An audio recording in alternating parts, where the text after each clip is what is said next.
That's like Jenna. Jenna works in the old call. 150. I told her to do this. I think she's moving. They took on a big account. That's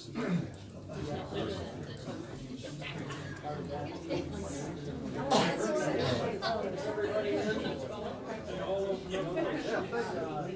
part of start advertising agency. Would everyone please rise for the Pledge of Allegiance and remain standing for the invocation? Allegiance to the flag of the United States of America and to the republic for which it stands, one nation, under God, indivisible, with liberty and justice for all. The invocation will be said by Mayor Pro Tem Osnick. May the source of all creation grant us wisdom and compassion as we deal with the issues placed before us today. Amen. Amen. Will the clerk please call roll? Ackley. Here. Ambrose. Here. Masso. Here. Locke. Here. Cleveland. Here. Osnick. Here. Robertson. Okay.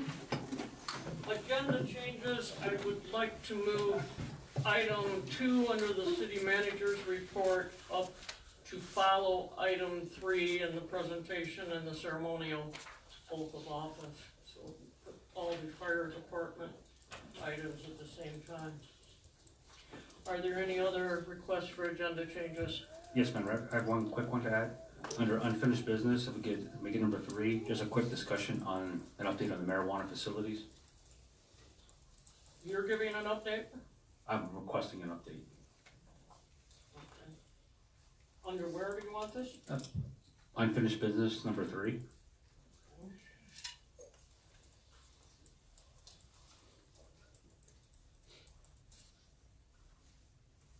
Is there anything else? Okay, moving on to the presentation and the oath of office. Dennis? Before we get started, I'd like to make one adjustment. We have a vacant seat there that shouldn't be vacant, and the command staff for the police department's back there. Lieutenant Heather Colkey will sit in that seat today, so that the chief is well represented. Thank you. Once she gets seated, I'm going to ask the chief of the fire department introduce his command staff to the audience and to all of you already know.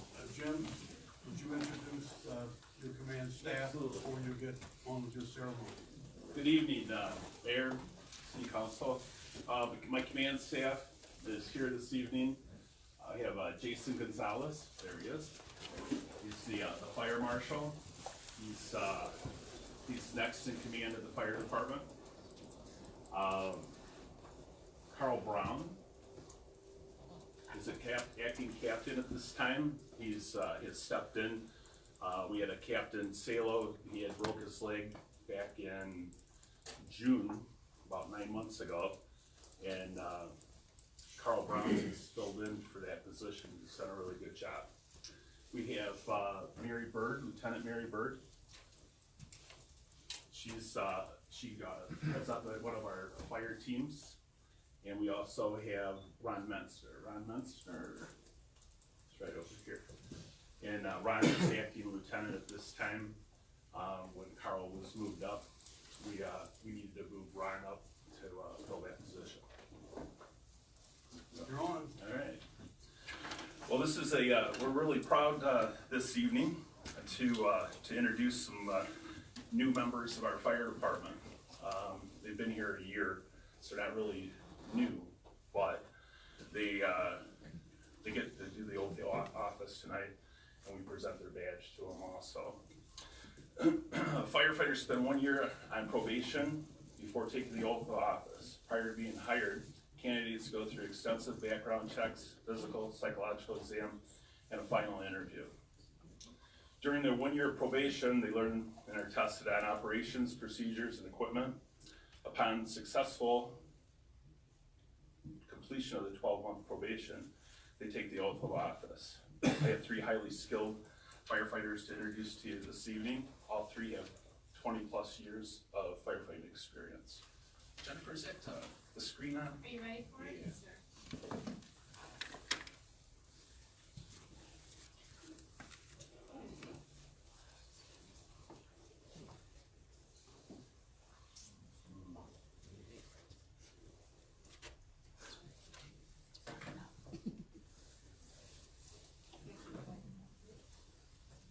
Please come on. It's the ball warmer up. All right. The first candidate I want to introduce to you is Peter Bailey. Peter, can you step up? Is your wife Gigi here? Come on up.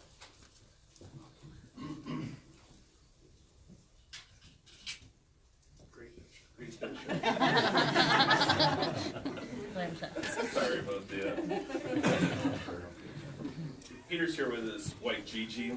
He's retired from the Clinton Township Fire Department, where he had worked for 25 years, served in a variety of leadership roles.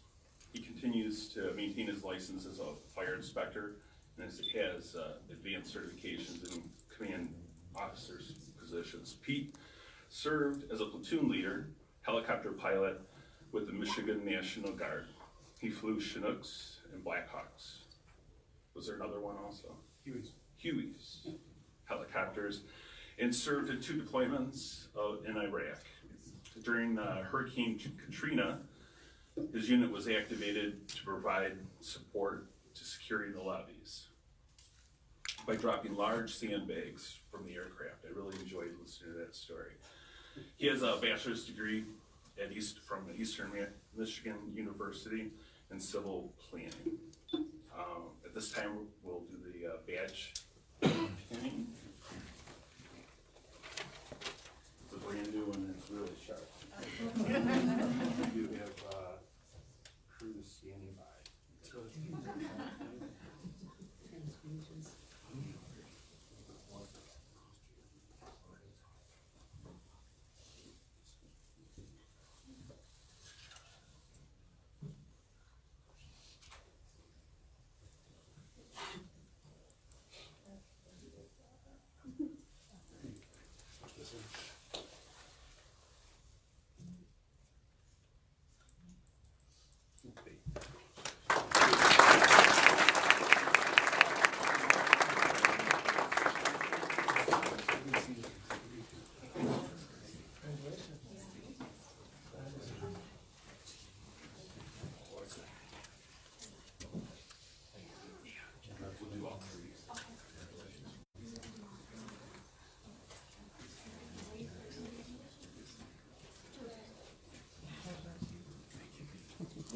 One thing that happens when a firefighter comes off probation, they get a different helmet color, and they get a shield also.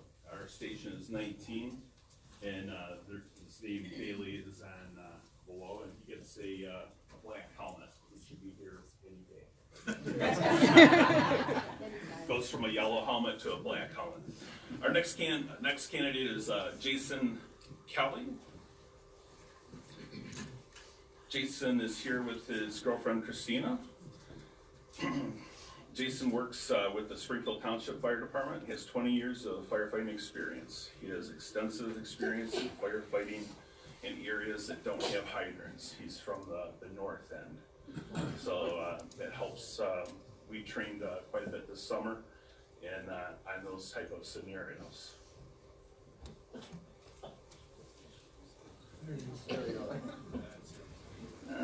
Jason is a member of the Oakland County Hazmat Team. He was recognized last year by Oakland County Medical Control for his life-saving actions on an EMS call. He continues to take classes in advancing his knowledge in the fire service. Recently, he received his Company Officer 3 certification. We're very proud to have him on board.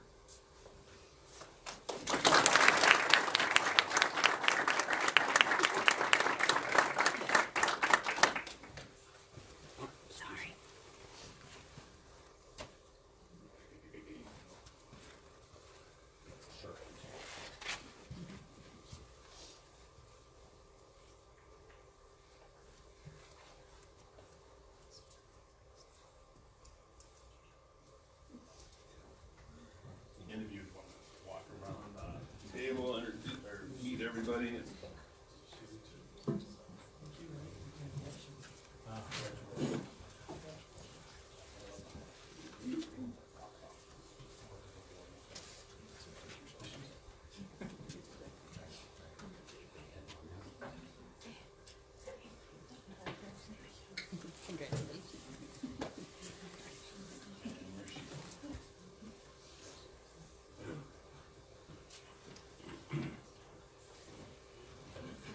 Kevin Corsini.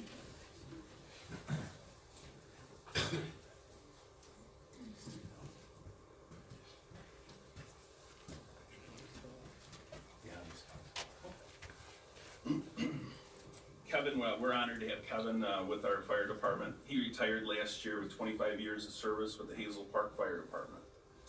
During his career at Hazel Park, he was promoted to lieutenant and then captain. He has company officer certifications and is a state licensed paramedic. We're very happy to have him here, and we'll present.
The next order of business for us is years of service. Years of service awards.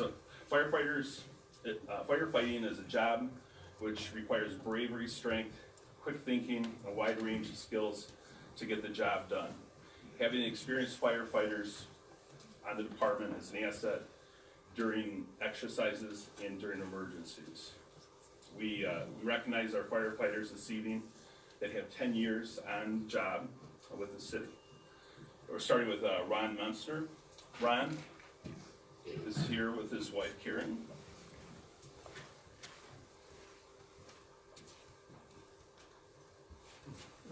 Ron is a firefighter EMT and has achieved his Fire Officer 3 certification. He has filled in as a lieutenant during the captain's injury.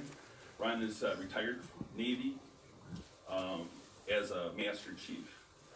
You're on 3 submarines, a nuclear submarine in his career. Ron has 11 years of service with our community. If you want to just step aside here, we'll bring up everybody else all at once here. And but first of all, and we're presenting him with a plaque for his years of service.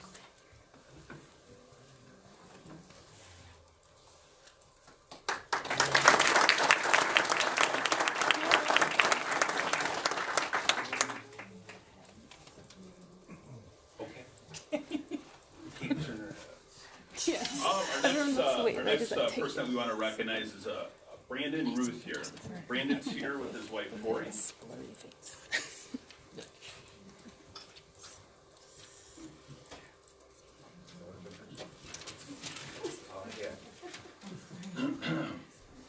Brandon is a firefighter EMT and has achieved his Fire Officer 2 certification and is taking courses now to finish his Fire Officer 3. Brandon has been an asset to our department for the last 12 years. Watched him grow from a probationary firefighter to a very skilled professional. We're very proud to have Brandon with our department.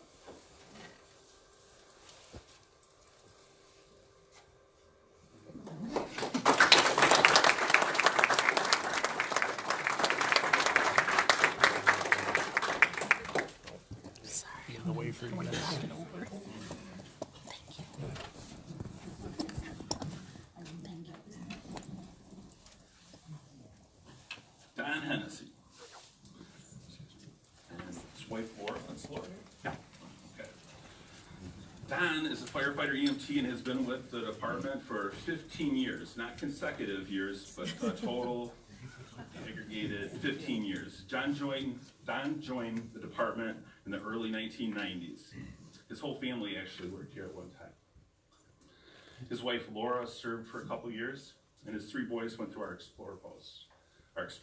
They're perfect examples of our Explorer posts and what it does for the youth. Each of his sons are public safety officers or police officers, and one's a firefighter, and have been for quite some time now. Great parents. Don has 15 years of service with the community, and we're proud to have him here.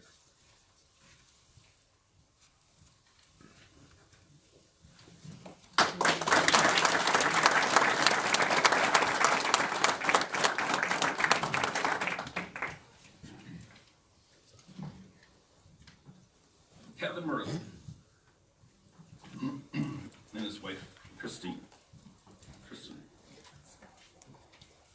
Kevin is a firefighter, EMT, and he has been here for 17 years with our department. He's very dependable. He's been a top responder with our department every year. A top responder is when they meet minimum requirements as far as training in calls. You can always depend on Kevin. Appreciate his 17 years of community service.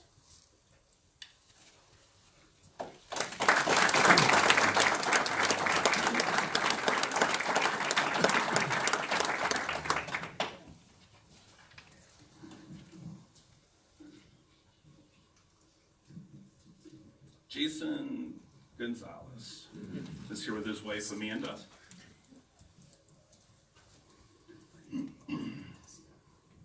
Jason is our fire marshal and wears many hats with the department. He has obtained his Fire Inspector 2 license from the state of Michigan. He's a licensed code plans examiner and is a certified fire investigator. Jason graduated last year from Eastern Michigan University from Staff and Command. He has received numerous accommodations over the years. He has 19 years of service with our department, and we're proud to have him here.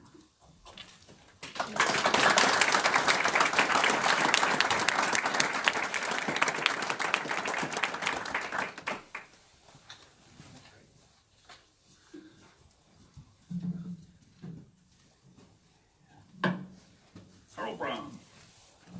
Is Michelle here? Carl is a leader within the department and wears many hats also. 9 months ago, Captain Salo was injured during an EMS call, and Carl has stepped up. He was able to fill the vacancy and has done an exceptional job. Carl is a firefighter EMT, Fire Officer 3, certified, and is a state fire instructor. He graduated from Central Michigan University with a bachelor's degree in business administration. He's been serving our community for 22 years. We're definitely proud to have him on board.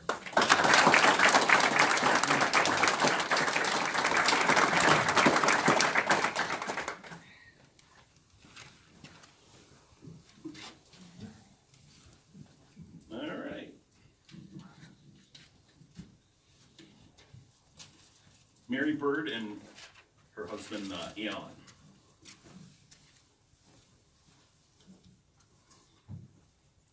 I know the fire service, it takes a real toll on the firefighters' family members. And a lot of times in the middle of the night, tones go off and the firefighters, their spouse gets up and leaves, and they're responding to different calls. And it definitely takes a toll on them. Sometimes during these calls, it might be a dinner, birthday parties, Christmas, you name it. And Mary has done this for 30 years. I'm definitely proud of her. Mary has served in many leadership roles with the department. She's a firefighter, paramedic, and holds Fire Officer 3 certifications. Mary takes on projects within the department and has the firefighter's best interests in mind. Mary attended Madonna College University and received a bachelor's degree in advanced medical care. Mary has served the city for 30 years.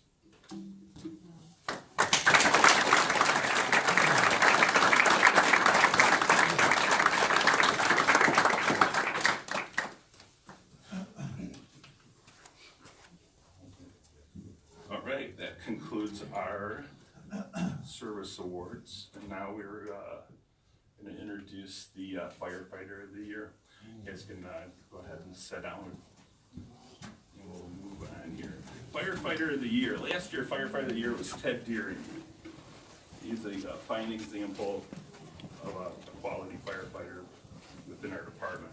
Firefighter of the year is a way to recognize individuals for a job well done. We have members that are very productive and always doing things to make the department better. 2018 Firefighter of the Year is Ron Menster.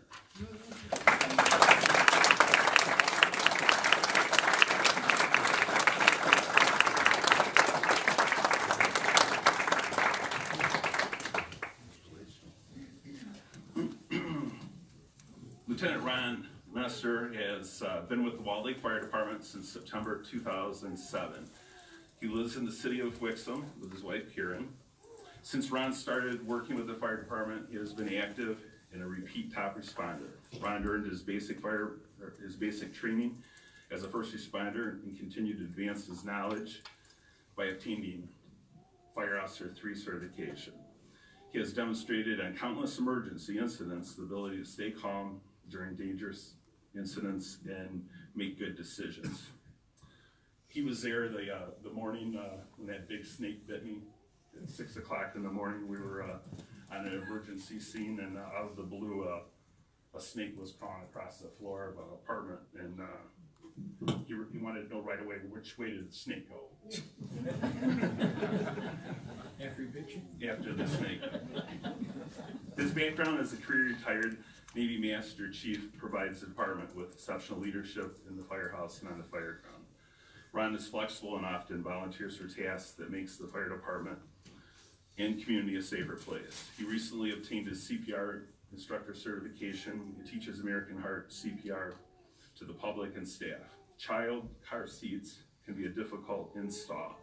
Parents often call on the fire department for installation. Ron volunteered to attend a 40-hour class to perform these inspections. He recently was called upon to fill a vacant lieutenant's position under the leadership under his leadership, the department continued to run efficiently, professionally, and service to the community remains steady and uncompromised. Congratulations to Lieutenant Ron Menster.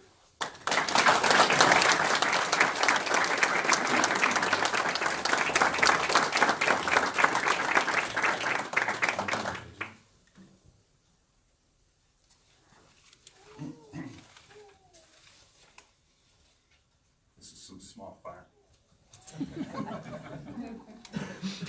By the City of Walled Lake, an award for Firefighter Employee of the Year 2018, honoring his service to the fire department for 2018. Ron Menster, whereas Ron Menster was employed by the City of Walled Lake on September 29, 2007, and is an employee of the fire department. Now therefore, the city of Wall Lake, Michigan, by virtue of authority vested in the city manager and the laws of the state of Michigan, does hereby award the honor of Firefighter of the Year to Ronald Monster for his service to the fire department for the year 2018. The city manager encourages all citizens to camaraderie this occasion with appropriate activities paying tribute to honorees. In witness, therefore, we, the city council, have authorized and caused corporate seal of the city to affix this 19th day of February in the year of the Lord, 2019, and establish of the city of Wall Lake, Michigan, in the 65th year. Signed, L. Dennis Wicks.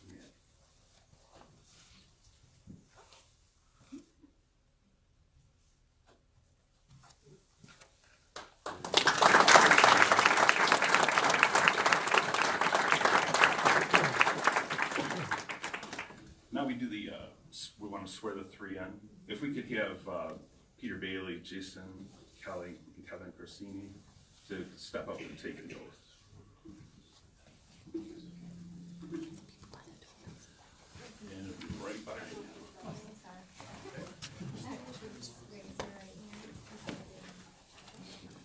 I do solemnly swear or affirm that I will support the Constitution of the United States of America, the Constitution of the State of Michigan, the Charter and ordinances of the City of Wall Lake, and that I will faithfully discharge the duties of the office of firefighter according to the best of my ability.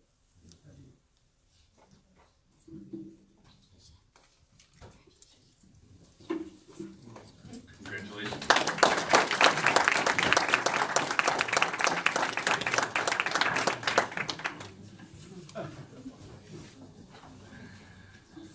And that concludes the fire department's presentation. Thank you, Chief. Very nice. Thank you all. Yeah. What we're gonna do now is take a short recess because I know the members of the fire department and their family are looking forward to getting back to the fire station for goodies and whatever else they have going tonight. So we'll take a quick 5-minute recess and let them leave. Unless, of course, you want to stay instead. I mean, it's up to you.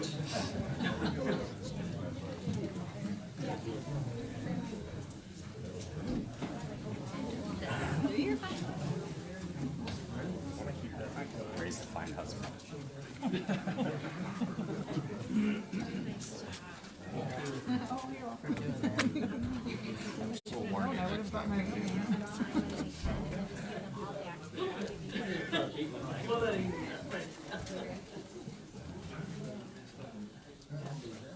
Yeah, they certainly did.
Time flies when we're having fun.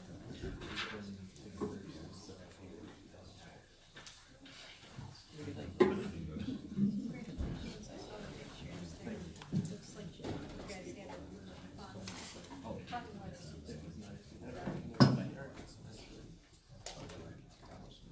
Okay, we'll go back in session. Next on the agenda is the approval of the minutes. Do I have a motion for approval? I'll make that motion. Okay, is there a second? Okay, we have a motion, we have a second. Any comments? Roll call, please. Ambrose. Yes. Santo. Yes. Locke. Yes. Lublin. Yes. Osnick. Yes. Robertson. Yes. Hackley. Yes. Thank you. Okay, next is audience participation. If there's anyone in the audience who would like to speak, please step up, give your name, and you have 3 minutes. Name and address. Is there anyone? Yes.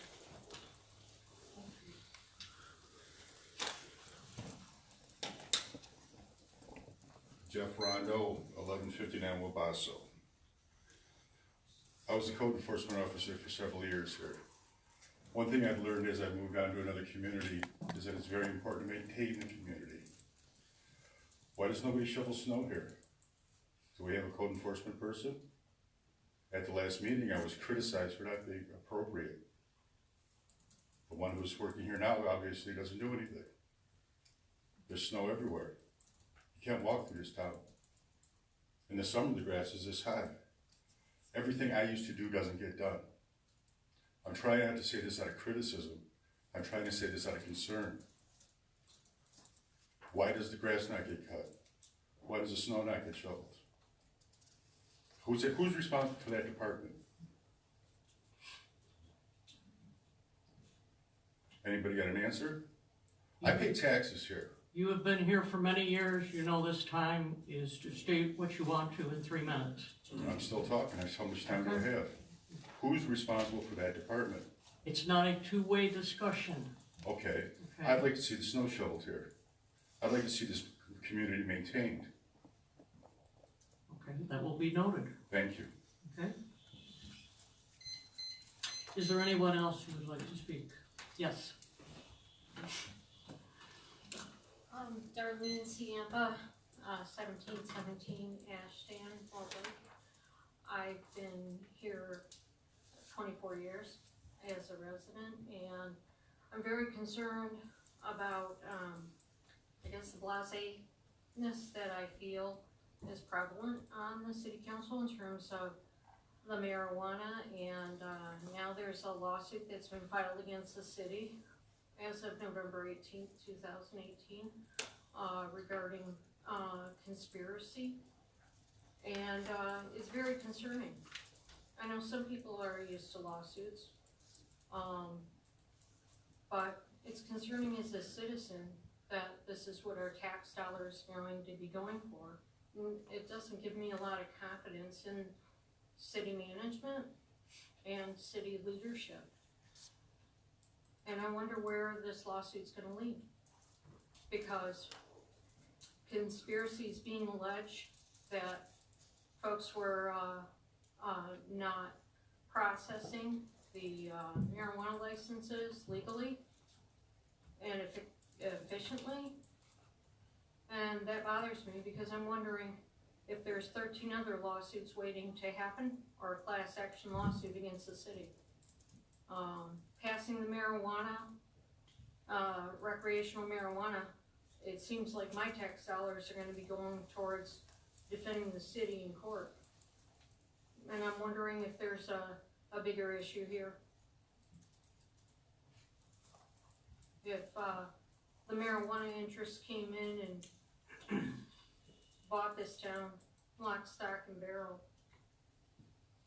Thank you. Is there anyone else who'd like to speak at this time? Okay, we'll close the audience participation. We have council reports. Is there any council? Casey? On February 12th, we had the Lake Improvement Board meeting. As discussed there, the lake is showing fabulous results. One issue that they believe that probably can be addressed is a continuity report, which has to do with runoff of the roads, and salt adds to that also. So maybe sometime in the future, we can look at maybe some alternative means of conditioning the roads for the weather, whether that be a salt brine, or now that you got something going on with beet juice. But, so we're looking at that, and I spoke to Dan about that as far as the oversalting sometimes, and what it does is it creates these so-called dead spots where the oxygen level falls way down in areas because of this material that gets in the water. But overall, the lake is doing fabulous. It's come back. The weed control has shown fabulous results as far as the almost near eradicating of the invasive species. But also, too, I think it needs addressing for the record. There are some people, I guess our residents that are confused as far as the funding of the Lake Board. And I think it's very important that I address it because some of these rumors are being fueled by a past council member and even a current council member, okay? The Lake Board was established by the residents of the lake and those that have deeded access to the lake. There's no cost to the taxpayers. This is by state statute. So there was a formula that was created to how the lake residents would actually fund the Lake Board, being a whole number for the highest number being the people on the lake, and backlot owners even down to like a 0.5 or a 0.2 or 0.1 of what the whole number was. Historically, lake boards have been fabulous as far as the revitalization and the management of these lakes. So I just want to make sure that the residents understand that there are no tax dollars that go to fund these lake boards. They're managed through the city of Walled Lake, a representative from Novi, state representative, county, and water resources. There was some confusion as far as when this was enacted, that some people believed, or a council person believed, that this has to be reviewed every 5 years. Novi, in answer to their residents, asked that they review it in 5 years to see how the progress was coming along and needed to continue. That was a one and done. They thought fabulous results, is going terrific. So on it went. So there's no review. In order to disband it, I guess it would take a vote of all the residents that have deeded access to the lake to do that. But as an important asset as it is, it needs to be managed, it needs to be overseen, it needs to address issues as they present themselves, whether it's invasive species or marine life or runoff on the road. So that being said, if anybody has any questions, I'm a representative for Walled Lake. I'd be happy to answer them, show you the progress and how the lake is treated and how the monies are collected. And that's Lake Board stuff. Thank you very much, Casey. I hope indeed that does dispel some of the unfounded rumors that have been going around town. Does anyone else on council have a report? The Trail Council met this past week, and we decided to go ahead and pay Boss Engineering out of the trail fund. So on our agenda tonight, that's a moot issue. What we are working on presently is a revision or an update of the interlocal agreement, and that is an ongoing process.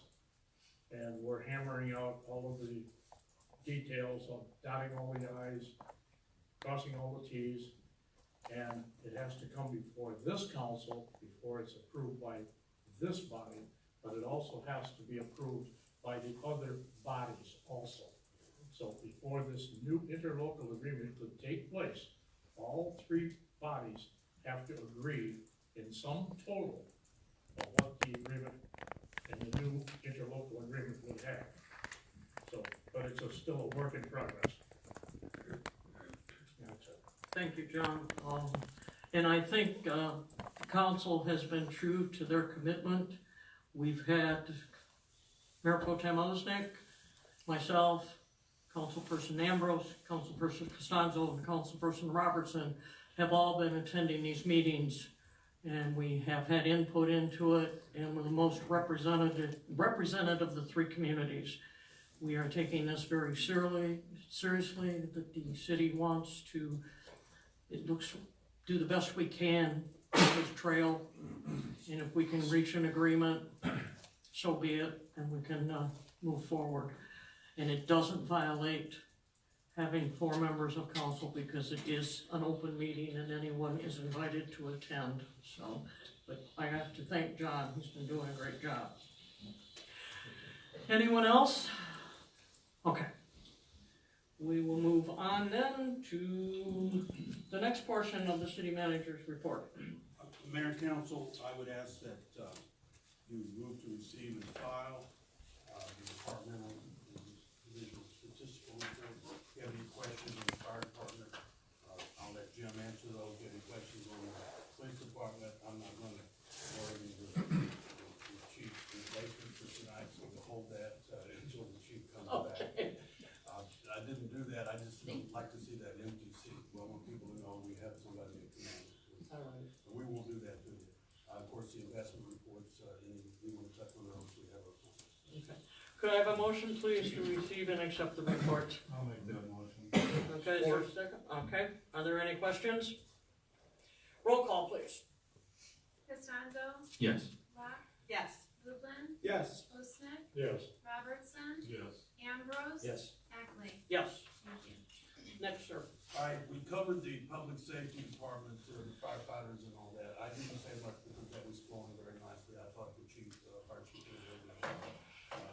I don't need to say to this council, you just witnessed the quality of staff that the fire chief has put together and what we've been able to put together. We've had some quality people for a very long time, but we've also assembled some really highly qualified people from outside the department. So we're pretty proud of that. The best example of firefighting is when we got called out of bed. You all saw the front page of the spinal column. That story tells it all. The picture tells it all. That's what they arrived to. That's what I arrived to. Not much to do afterward. Their concern when they got there was who's inside. The good news is nobody was inside, but they made an attempt to do that. That's what it's about. You don't always save the building, but you always try to save the people. So they were able to do that. They knocked it down so it didn't spread. They did a good job. We had people from the water resources come out and shut the water off, helped us out there, and I'll get into that in a little bit later. But I would like to congratulate the chief, not only the firefighter of the year, but the chief for putting together a great firefighting team over there. We've got the best around. We do. Thank you. The next up is the discussion would be an update on the Water Resource Commission. I would ask that the finance director would lead on that. And then because our assistant has helped out, the 2 of them have attended all these meetings. So if you give us a brief on the meetings we've attended, and then we will see what other things we can actually.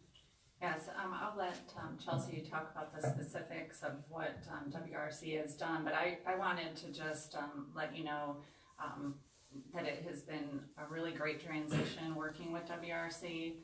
They've been reliable, they've been responsive, they have a lot of knowledge, and they've communicated very well, not only with the administrative staff, but more specifically with Dan Ladd from the DPW.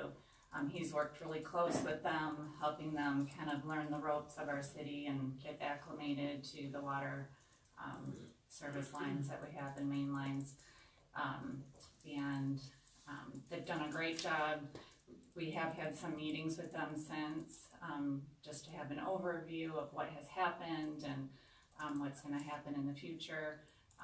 They continue to add to the GIS system, which is a system that is electronic, so you can see where all of our valves are, our curb stops, our service lines, our water lines, so they continue to add to that. They have implemented a SCADA system, which is like an alarm system at our meter pit. So if there's a drop in pressure, they're able to know that right from their offices, either in Livonia or in Waterford. And so that's a great addition to our system. And they were out there, one last thing is that they were out there during that frigid cold time that we had, and Dan Ladd was right along with them. They had some frozen service lines and some that broke, and so I give them a lot of credit for being out there. I don't know what it was, negative 30 degrees, but they're out there for a number of hours taking care of it. So it's been a great transition. Ms. Testa, do you have something to add to that? Not much more to add. You guys do have the memo of everything they've accomplished in just the first 30 days. I would just like to point out that your item number 2, that was done all in one day. They found 6 buried water gate valves and were able to raise them back up. We were trying to find those for a long time in the Carroll Acres subdivision. That was done, and the 2 out of service fire hydrants done was all completed in 1 day of work with them. I think the fire chief will attest to the fact that they found some previously unworkable fire hydrants and improved that. So the relationship there, we got them online working again. We are moving rapidly into the 21st century when it comes to our public works.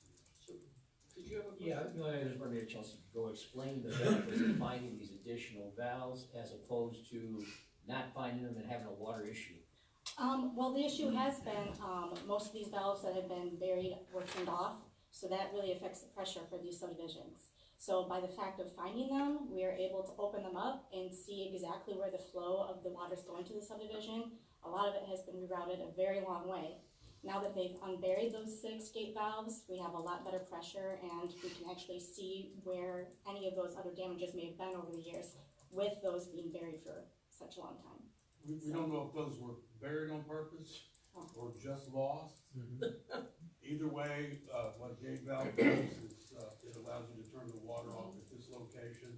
If you never turn it off, then if you have a break in a certain place, you have to go to the farthest valve. So when you are turning it off because of the water main break, you're cutting water to a larger amount of people. And short, the gate allows you to improve that or protect other people's usage.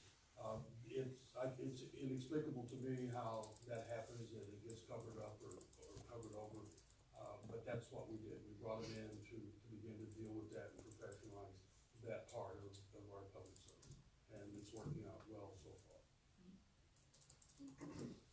Thank you. The next item I have to update you on is the grant that you've read about in the paper. I'm sure everybody's read something about it. I would take the least amount of credit. I would give the credit to the managing director of the DDA, under the direction of the DDA and the chairman. They've been working on it for several years. We did talk about it at the DDA. We did talk about here about doing the engineering, being ready when the money comes out. We've been working for a very long time to try to put money away in the DDA fund balance to be able to supplement what we need in various areas of the DDA or other areas that service the DDA. The DDA, the plan was to save enough money without spending on unnecessary or untimely things. It was more about infrastructure. So under that direction, they put together with the engineer, you all know Brad, and he's working on several of the other big projects we got going. I put it together this past and Brad went up there. They awarded the bid. We were number 1 with the bid, and it's over $1 million. It's not unlike the grant we got for the other side of Decker Road, the Decker Road from Maple all the way to North Commerce. This one again is probably it is the worst section of that feeds our business district, and it needs to be done instantly. But that's the next phase here. So what we have here is we have an agreement with the DDA leadership to actually fund the match. So the match is, I don't have it handy, Mr. Chairman. Our match will be $272,000, and maybe Sandra, give us an idea what our expected fund balances, anticipated fund balances could be for the next few years? Yeah, at the end of this budget year, it should be about $2 million. Okay. Yeah. So several years ago, we went through the city and did an actual needs assessment. I mean, some of our residents could probably tell us which roads need to be done when, but we needed the paperwork in place so that we could support that to the county and state or feds, whoever had the monies available. Then the other important part was to be sitting with the money. Because as we saw here at the other Decker Road from 15 Mile to South Commerce, another community didn't have the money available, so we were able to leapfrog over them and get that project done before a year or two earlier than was expected. So it's important to be sitting with the money for these purposes. So I'd like to thank, Brad and Chelsea for representing the city and going up there and being present for the awarding of the monies. And we had another project, we had Lad Road too, so. This is every project we've had in town, and it's kind of undiscussed because we've been just focused on getting things done. Every road project that feeds the business district has been worked on one way or the other. And the DDA, as a board and with the DDA leadership, has participated in that in some ways, some bigger than others.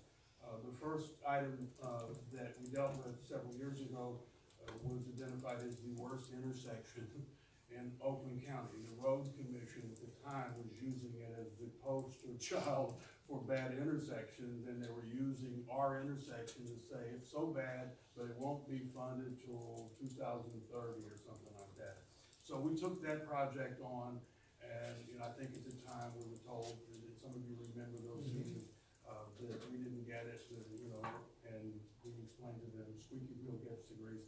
We got that moved up several years, and then the DDA, I say we, but the DDA participated actively in funding the smaller things, and so they came in and did the intersection at Maple, and I actually lost the wheel, I really did. I lost the rim from driving through the potholes. Most of you did too, if you lived here in winter time, you remember that now.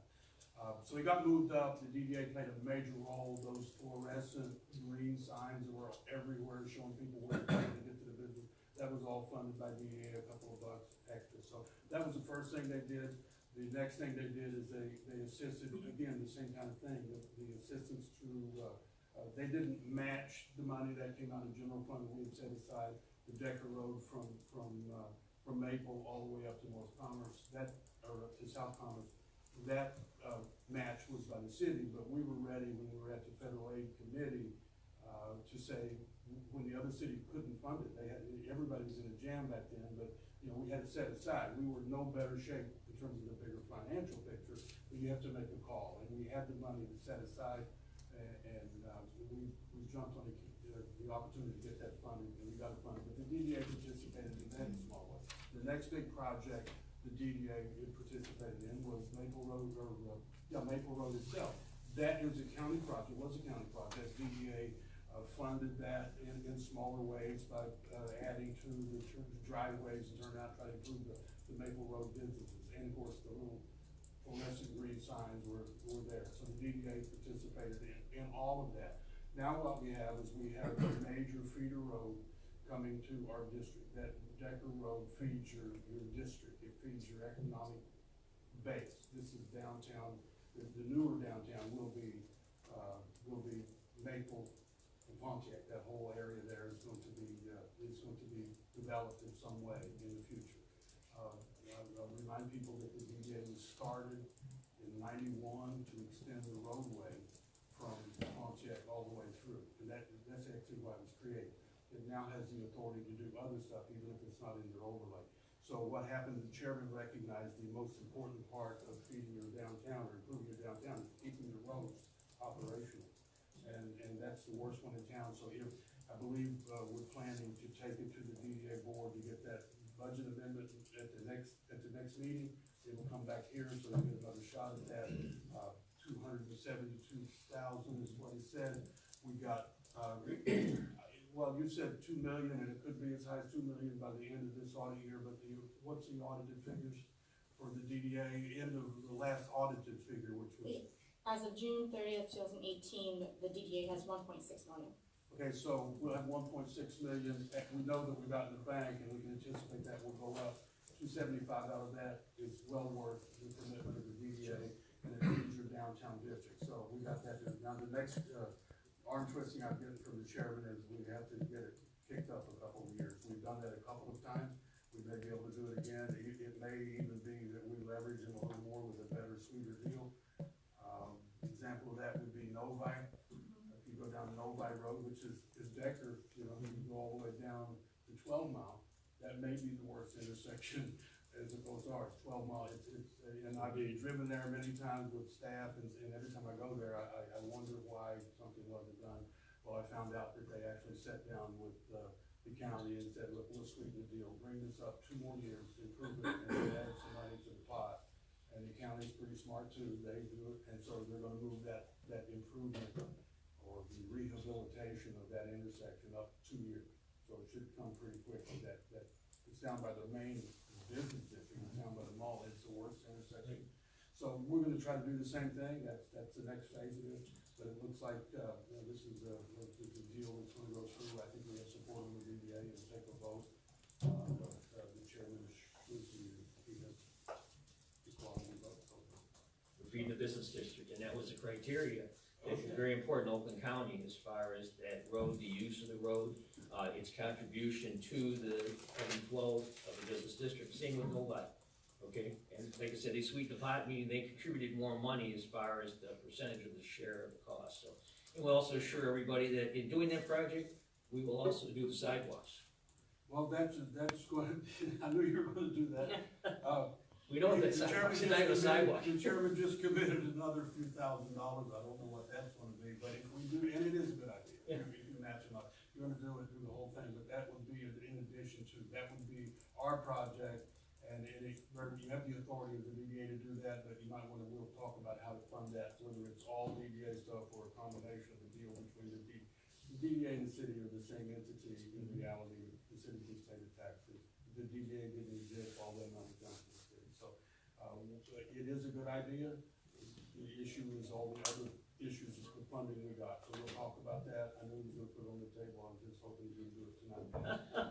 So I don't have. It's the next obvious question. But nobody argues against you. We do need sidewalks over there. They're pretty rough shape. It's an asphalt thing, so it'd be a good idea, and if that's what the city council wants, we'll start looking at the engineering on that too.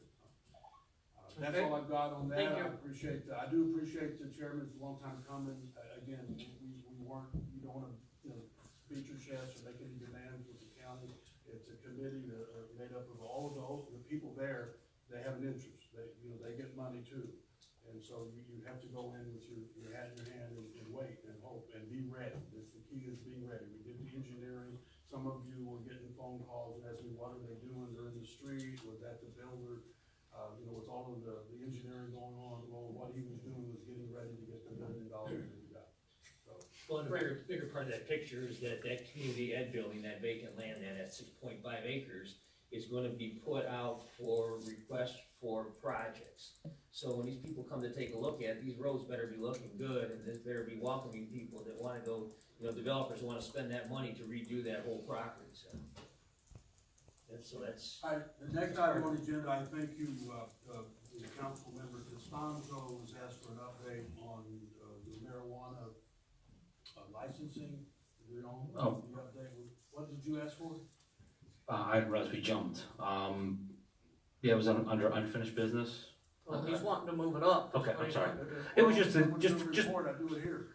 I don't know if it's stick there or the unfinished business. Contrary to what's been stated, and there's been one license issued. That was my question. That one license issued. The other statements that made either in writing or verbally or any other social media or fabrication. There was never any license issued. The license that was issued to a gentleman who's here. His name is Jerry Millen, and he owns the greenhouse company. I met Jerry Millen only after he got a license from the state, and that was 20 days of the city's license to him, which was a business license, not a marijuana. We don't issue marijuana license. We issue business license for the marijuana activity, whatever that is. So it's a business license, it's only. Contrary to what is being peddled by people who verify me, I never met him before. There was no conspiracy. He got a license from the state. He was ready to do what the state required. He did all of that. I met him after that. I didn't have lunch with him. I didn't have coffee with him. There was nobody in any back room or any conspiracy. I met him after. Indeed, I have met him 2 or 3 times. I saw him today or yesterday? Yesterday. Monday. He paid his water bill like everybody else. So he may have walked through here, but we didn't speak. And I'm sure that if you talk to him privately, you'll find out he thought I was a lot different than I was, because I didn't speak to him. So the people who are peddling that, they need to listen to what I'm saying. If they continue to peddle that, they may find themselves in a position of having to explain. Didn't meet him, didn't know the man, still have met him a total of 3 times. I've seen him out there. He was out there. He's the only license. We have not denied as a legal matter. We haven't denied anybody. Nobody has been denied. We are processing that. We do have a police officer doing that. And before he got the license, we sent staff down. I sent police officers down yet again. Even after the state issued his license, we still went through a process. And that's going to continue. And we're getting closer to making some final decisions. As far as any other discussions, we can't get into the lawsuit and all of that, except to say that it's all bogus. The city council has nothing to do with issuing the license, not a single one of them, neither will I tolerate it. With all due respect to my mayor and council, either one of them will tell you, we don't have those discussions. I don't allow it, I won't allow it. Because I anticipate nonsense like this, and I also anticipate that some people will weaponize these kind of legal disputes against me or you or anybody else. But none of you have been in with me in any meeting, so if you've been having coffee with anybody, that's your business. But you have no right nor any authority to order me to give a license to anybody. Neither have any of you done that. And I'm sure I'm saying way more than the lawyer wants me to say. Because we do have a. I think you've covered it. Yeah, we do have a lawsuit. I expect that to be like many lawsuits in the past, that we win that lawsuit. And the issue will be how quickly it goes. I was interviewed by the Oakland Press today about the lawsuit and the cartel that's after my back. So it'll be out there tomorrow whenever he writes the story, and it won't be much different from what I told you. Didn't know the man, still don't know him. I know of him, but that's all bogus. It's nonsense, and the people peddling that actually know that. That's it. Did that cover it, Mr. Costanzo? That was just how many facility licenses have been issued. That was. Okay. There's nothing that says you have to issue any licenses, just because you have licenses available. So Well, that's the legal dispute we're having, and we're getting right into where he's gonna get an answer over there for us, but, you may be legally correct there, Right. Christopher, Well, I go back to how long the city sat with the liquor license, okay? How many applications came in before they decided to award a liquor license, okay? Just because what you have we it. do Nobody is can force you to solely give it. in my office, and with all due respect, you don't have a say, and neither Right. will I let you have a say. Yep. That's the day I leave law, you don't have a say, and the lawyer will back me up on that. You wrote the ordinance, it's our call, we have staff, I got a designated development director, I have a police officer who's in charge of the very final investigation, so we're doing a professional job, and I've been actually told that it's a little better than some of the other shops, the other cities were doing it, because they're having the same kind of lawsuits. This group is suing everybody everywhere, because that's the nature of this industry. We're doing it slowly and surely. One license is issued, and that's the license. We issued a business license to somebody who had a state license. No one else has a state license that I'm aware of. It's an applicant, no one. Any business entity. That's it? Okay, any correspondence? Okay. City attorney's report, I need a motion to go into executive session for confidential client communication. Mayor, that looks a little bit deficient. You need to state the purpose. The purpose is to discuss my by confidential attorney-client communication concerning the proposed amendment or revision to the Trailway interlocal agreement. That'll work. I was going that way, but I got a motion before I could finish. I'll amend my motion to include that on the proposed trail. Now that we got that cleared up, do we have a second? I'll support it. Okay. I do. Roll call, please. Mayor, There's- no discussion? No discussion. You can talk when we get to executive session. Locke, Yes. Lublin, Yes. Osnick, Yes. Robertson, Yes. Ambrose. Yes. Costanzo. No. Ackley. Yes. Thank you. Okay, do you have anything else, Dan? I did have one other item that I wanted to just bring to your attention.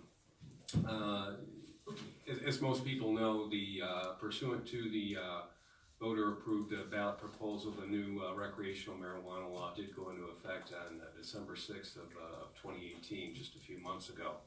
I am going to be providing you with a more detailed write-up at the next meeting concerning that law and the various aspects of that law and the issues that the city will need to address. What I wanted to do tonight is just to bring a couple of issues to your attention, just to give you an opportunity to sort of give some thought to those issues before we have a more detailed discussion at the next meeting. Now, in addition to legalizing the recreational use of marijuana, this new law also provides for the establishment of a number of different types of recreational marijuana facilities. And it very closely tracks the medical marijuana type facilities where you'll have provisioning centers, you'll have grow facilities, you'll have safety compliance facilities, so on and so forth. So it's very similar to the medical type facilities in that respect. The obvious difference being is that these facilities will be able to service the population at large, anyone over 21, as opposed to just servicing the medical patients.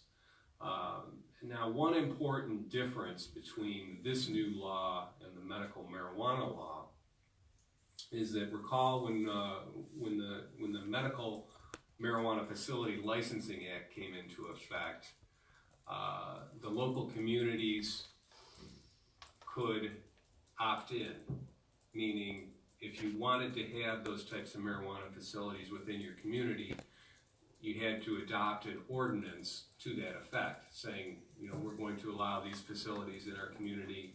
This is how many of each type of facility we're going to allow. This is where we're going to allow them. Now, this new recreational law is different in that you have to opt out, meaning that if you, with the medical marijuana facilities, if you did nothing, then you wouldn't have any marijuana facilities within your city. With the new law, if you do nothing, then the state can approve marijuana facilities in your community in whatever number that they want, in whatever location that they want. So if you want to either prohibit them entirely, you still have the option of prohibiting them entirely, or if you want to regulate and limit them in some respect, you have to actually adopt an ordinance to that effect.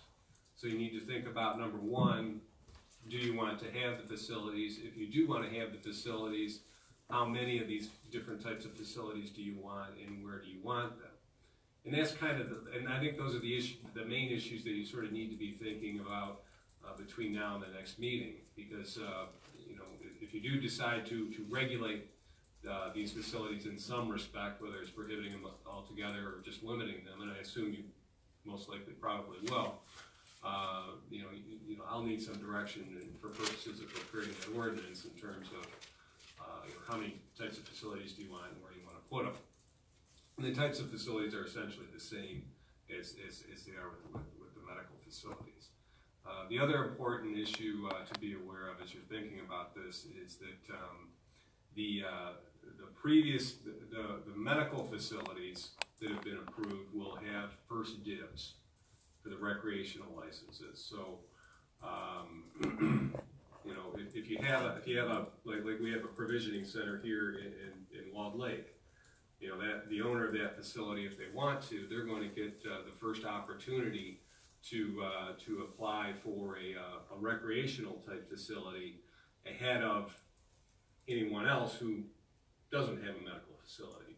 So the existing medical facilities, they're going to get first dibs, which means that you know, they may transition from a medical facility to a recreational facility, or they may decide to do both. I expect that most will probably decide to do both. That the new law does allow to have both a recreational and a medical facility kind of combined into one site. So so some of the existing medical facilities, you know, they'll probably retain the medical aspect, but some may decide just to go purely recreational, which would in effect open up potentially another medical if someone wanted to do that. So so those are the two things that I kind of wanted to bring to your attention tonight, just so that you have an opportunity to think about them. And like I said, I'll provide you with a more detailed write-up for the next meeting, and you know, hopefully you'll be in a position to maybe give me some direction in terms of preparing an ordinance. Okay. Thank you. Next on the agenda is the unfinished business, the resolution regarding the Trail Management Council. John has touched on that. I think we're looking at a motion to extend 30 days, is that? That's correct. Okay. We're looking to table it for another 30 days. Okay.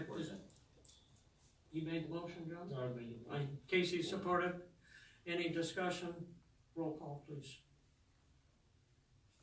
Lublin, Yes. Osnick, Yes. Robertson, Yes. Ambrose, Yes. Costanzo. Yes. Locke, Yes. Ackley. Yes. Thank you. Now, the next motion was the resolution for payment to Boss Engineering. Now that Boss has been paid, what do we do with the resolution? Any number of methods you can move to dispose it, take it off the. Just remove it? Remove it. I think it got tabled as one motion that, we were putting it all aside, but that's no longer, an issue, so just move to dispose of it. Okay. Do I have a motion for that? I'll move to dispose of the resolution Support. 2019-3. We have a motion and support. Any discussion? Roll call, please. Osnick, Yes. Robertson, Yes. Ambrose. Yes. Costanzo. Yes. Locke, Yes. Lublin, Yes. Ackley. Yes. Thank you. Okay, the new business is the proposed resolution 2019-8 to defer special meeting requirements for budget adoption.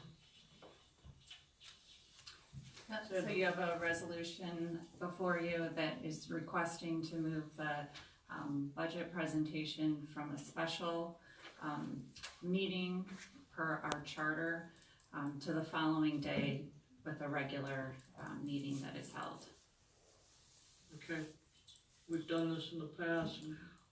Do I have a motion for the resolution? I'll make that resolution to Support. reschedule from the special. And we have support. Any discussion? Roll call, please. Robertson, Yes. Ambrose. Yes. Costanzo, Yes. Locke, Yes. Lublin, Yes. Osnick, Yes. Ackley. Yes. Thank you. And then the next is to consider a public hearing for May 21st for a proposed budget. Do I have a motion for a public hearing? I'll make that motion. What time are we doing that?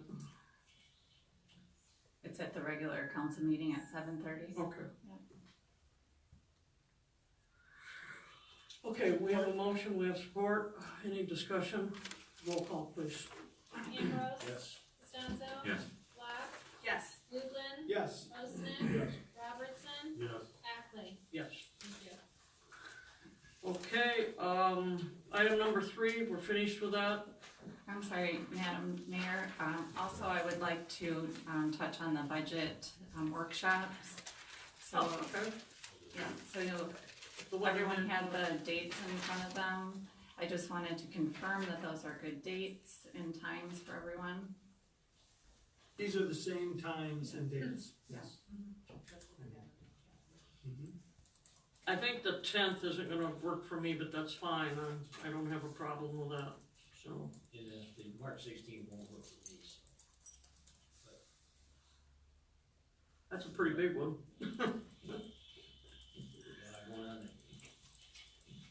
That's your business day.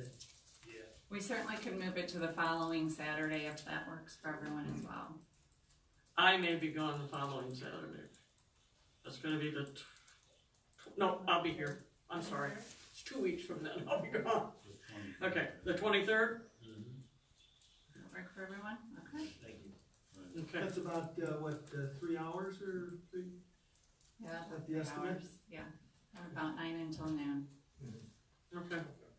So we have Saturday, the March 23rd, Wednesday, March 27th, and Wednesday, April 10th. Could I have a motion to approve this schedule? Support. Okay, motion support, any discussion? Roll call, please. Costanzo. Yes. Locke. Yes. Lublin. Yes. Osnick. Yes. Robertson. Yes. Ambrose. Yes. Ackley. Yes. Thank you. Okay, I think that finishes our new business. Council comments. Cameron. Bennett. Just want to commend the fire chief and the presentation and all the wonderful people that we have that take care of us. Thank you. Bob. Jim. Just one thing really quick, well actually 2 things. One, the event field next to us, we're not using it that much. I would like to think we could possibly explore selling off that property and trying to get some extra revenue for the city. I mean, it's a very underutilized piece of property. And we spent quite a bit of money on it. We rehabbed it recently, and something to think about for the future. That money we could use for some of our infrastructure improvements. The other thing I have is I like to thank they're not here, but I like to thank the Lakes Area Chamber of Commerce. They do a nice job on promoting the area and the city. They're very active around the community. They're based in our city, and I just wanted to recognize them and thank them, at least on the record, for everything they do for the area. Mayor, it might be a good time to mention that we have tables. Let's let Councilmember Costanzo, we haven't seen it. We have 2 tables, and what's the date? The 26th. I think it's starting earlier this year. It's starting at 10 o'clock, I think. It's always started in the past at 11. You get there, you barely have time to say hello, and you're sitting down eating.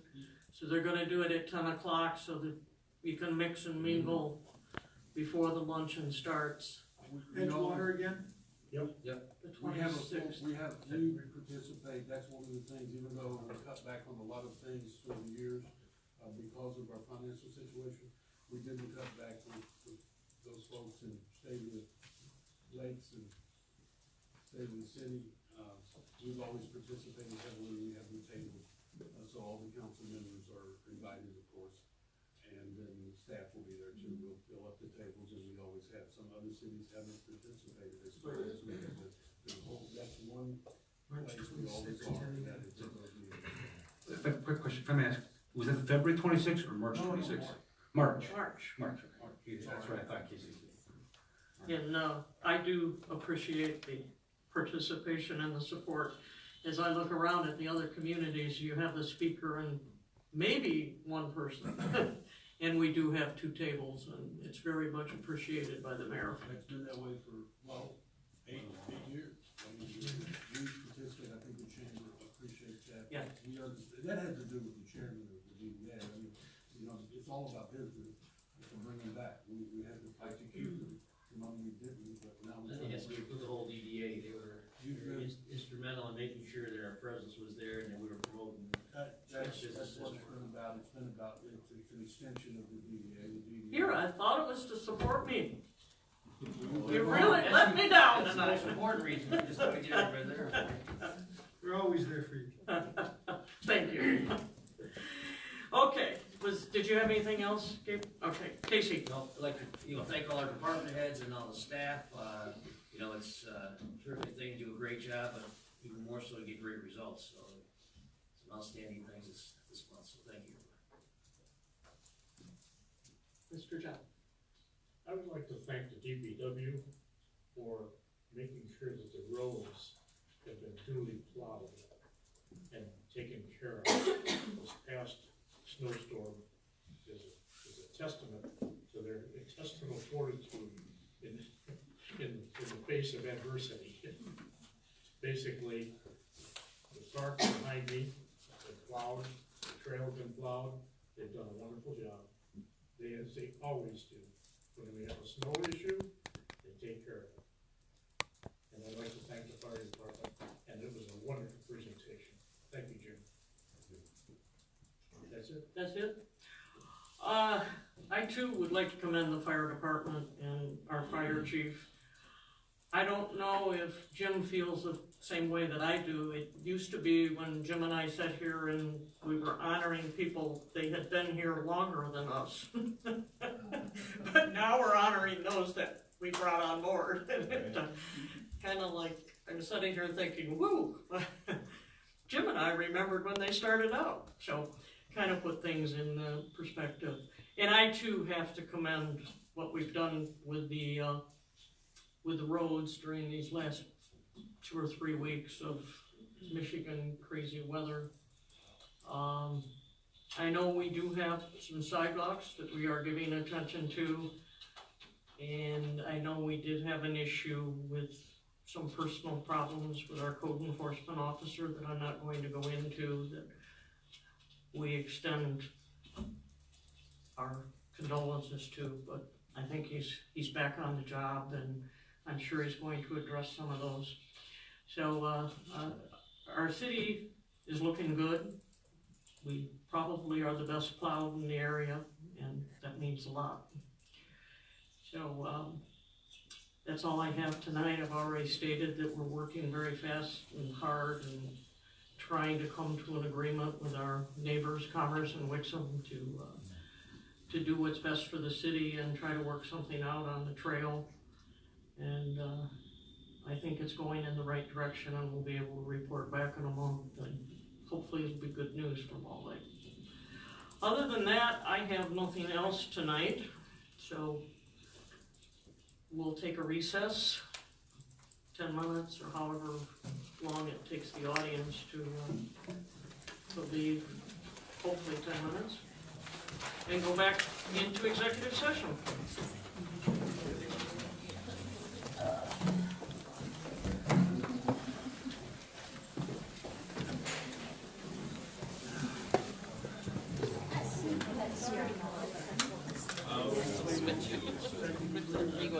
Yep. Yeah.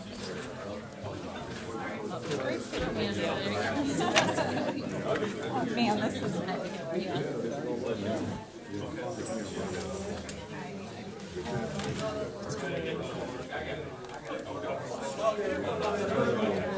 I heard they did.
Oh, so it's still kind of site somewhere? Or no? I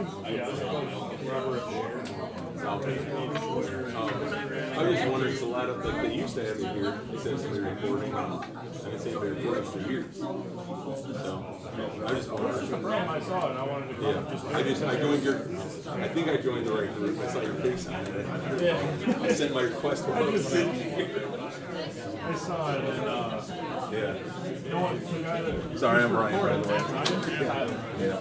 The guy that used to report it. I don't know. Yeah, yeah. I think my wife's on the site, and showed me a couple of things. I think it's that site, or else it's another Walled Lake site on Facebook.